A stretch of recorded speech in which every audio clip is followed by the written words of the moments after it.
Hi, so I'm back at the apartment. I got back yesterday at 1:30ish p.m. Eastern Standard Time, and it is currently 8:46 right now. And so I am going to be reviewing my bus trip from yesterday from Tampa, Florida to here, Orlando, Florida. It was a total of about 2 hours-ish, give or take, because straight from Tampa, literally no transfers. And one thing I did different from that first bus trip is I took notes this time, so I knew specific points I wanted to hit for during this, because I planned this video like way in advance. I just didn't want to have to pre-record it and then upload it, so I'm just doing a live and then it'll go up on its own when down here. So, notes from the Tampa station. I got there at about 8:40ish, give or take, and I had to wait a half hour at least, or not at most, for the ticketing guy. Because when I got there was no one there. Just saying they stepped away and they'd be back in a few minutes. Not word for word. And so I waited a few minutes, still not back. A few more, still not back. Took about a half hour, and I ended up actually Facebook messaging greyhound to ask them the question, hey, what if the ticketing person doesn't show up by the time my bus gets here? Because it was getting to that point, because I had heard that I was supposed to get voting onto my bus at 9:40. It was 9:04 when I sent that message to greyhound. And I didn't get a response until after the ticketing guy had showed up. Because while I was waiting for them to respond, the ticketing guy actually showed up not that long after, maybe like 10 minutes after, I don't know. But yeah.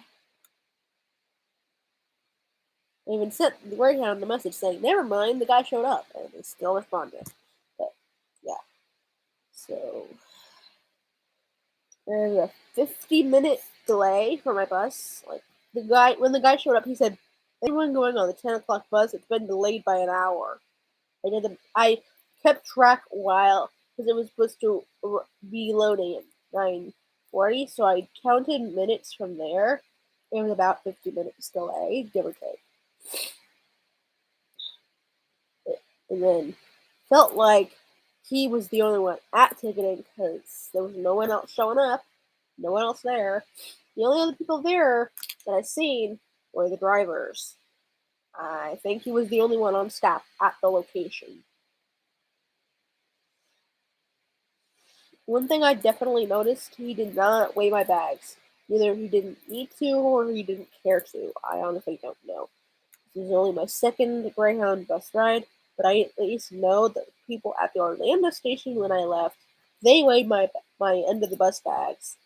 This guy didn't do that. So I don't know if it's a have to do thing or not, but yeah.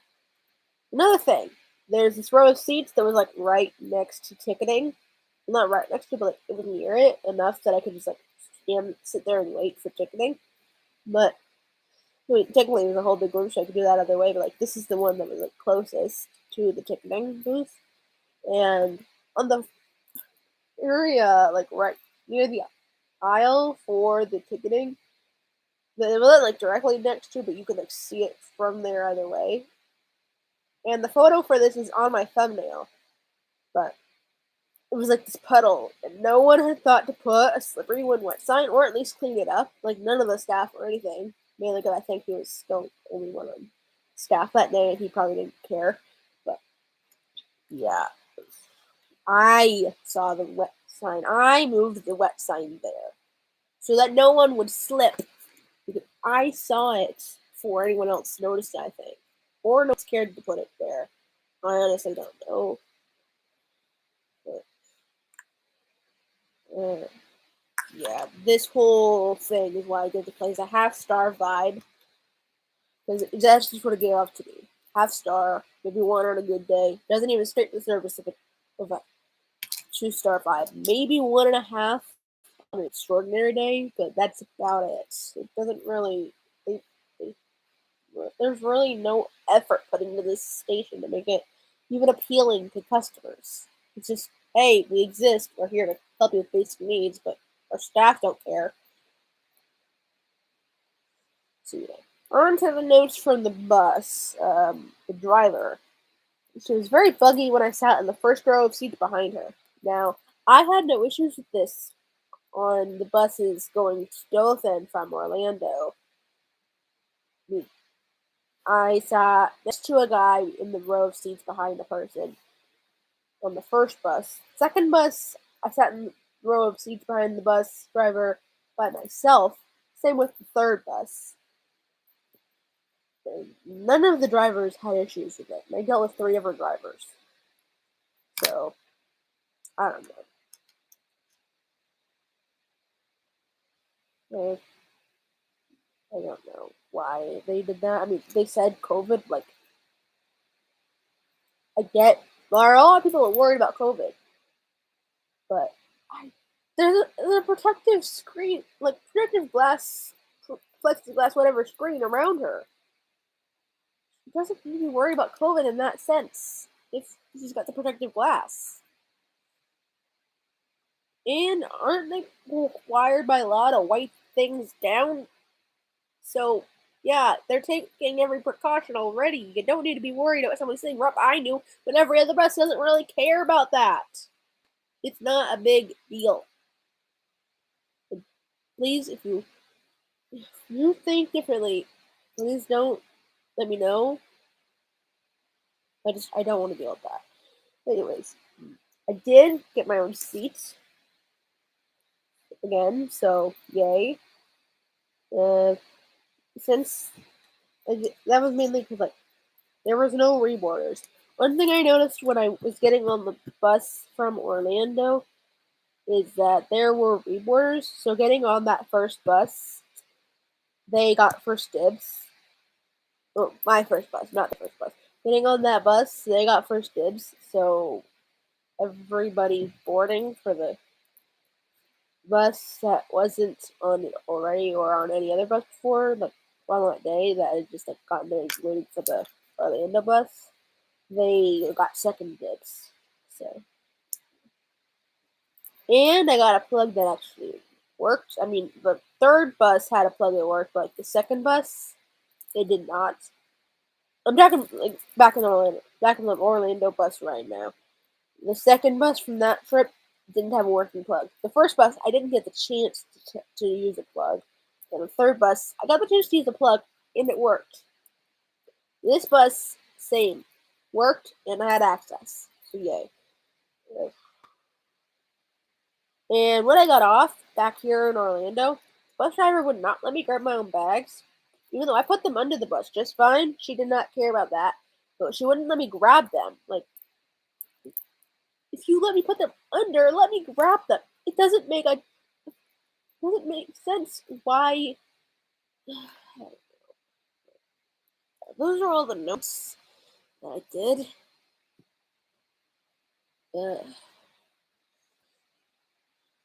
I just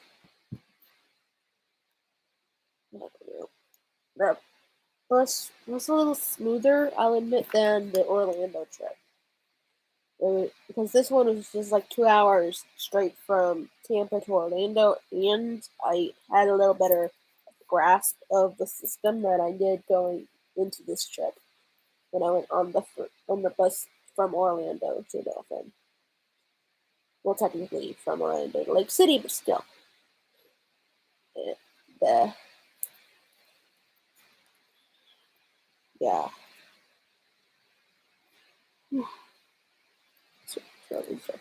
So yeah, a lot smoother. I had a better grasp of it.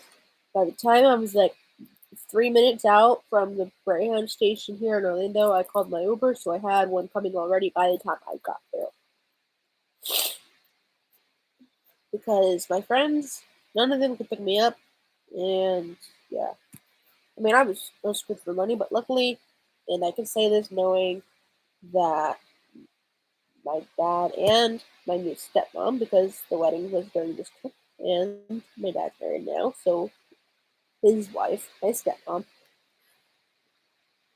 don't want and my dad, they don't watch my YouTube stuff, so I can say this knowing that my dad helped me out with $20 because I was basically screwed and wouldn't have been able to get a Uber ride had he not done that. So yay.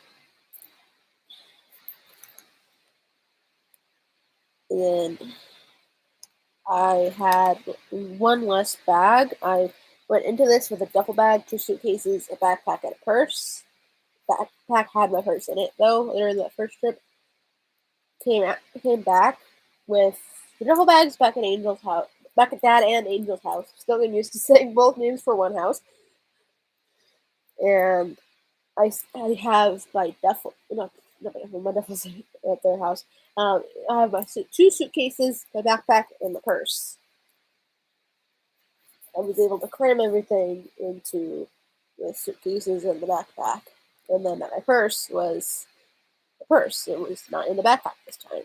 Last time I had to put my purse in my backpack so that it would count as my purse, so that I could have a purse and a carry-on, and not be like, "Hey, you have 2 carry-ons."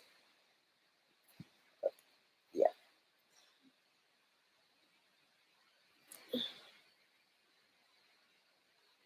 So,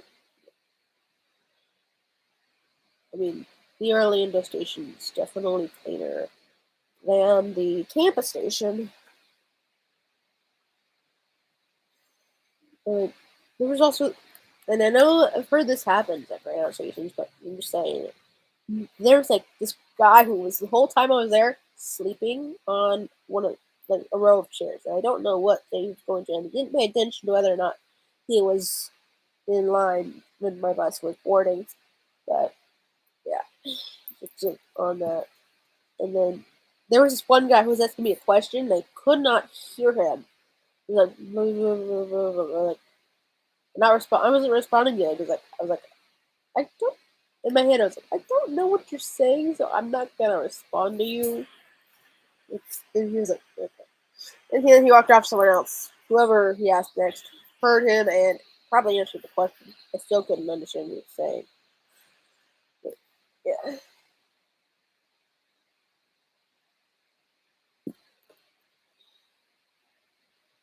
And then some other things I noticed about the station, they have this area where there's supposed to be like, I think, arcade games, and it's just like they're not there. It has a sign up there that says games with 2 pictures of a silhouette playing an arcade game. And below it, there's just some vending machines, no arcade games. I'm like, change the sign if you're not gonna have games there. It's just misleading. But vending machines are not arcade games. Either say food or vending machines, or remove the sign altogether. You're not gonna have arcade games right there.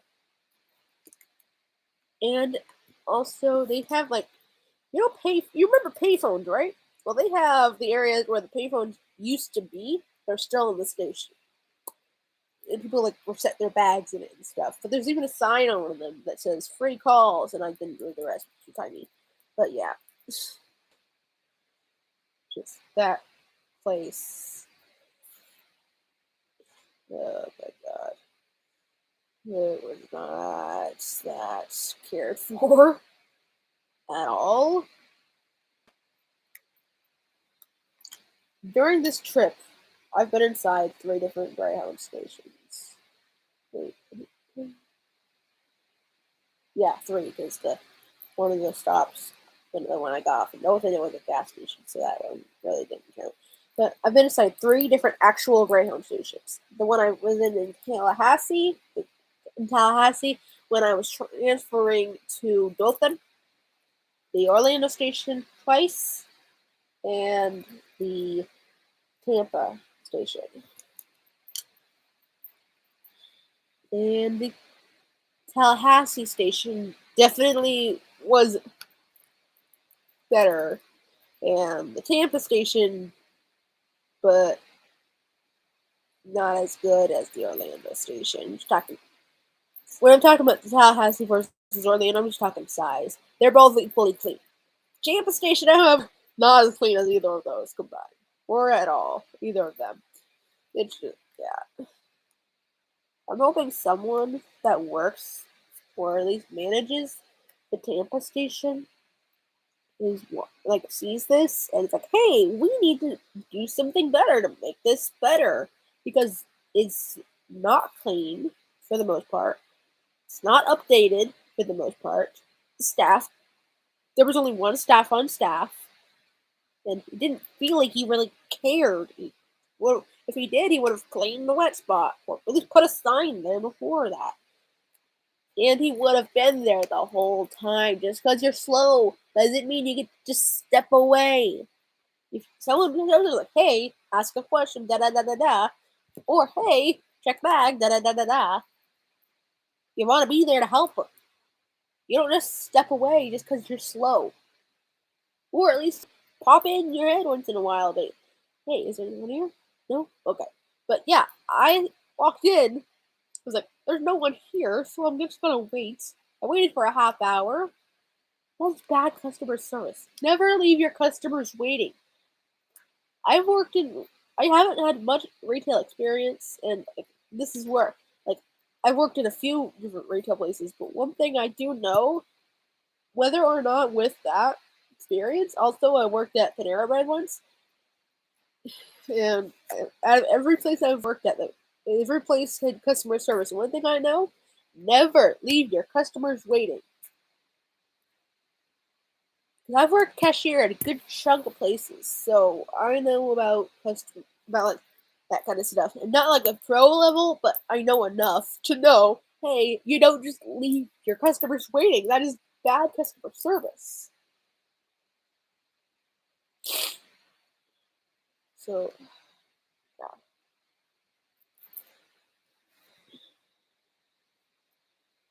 And then another thing about on the bus, and this isn't anything, or just something I noticed.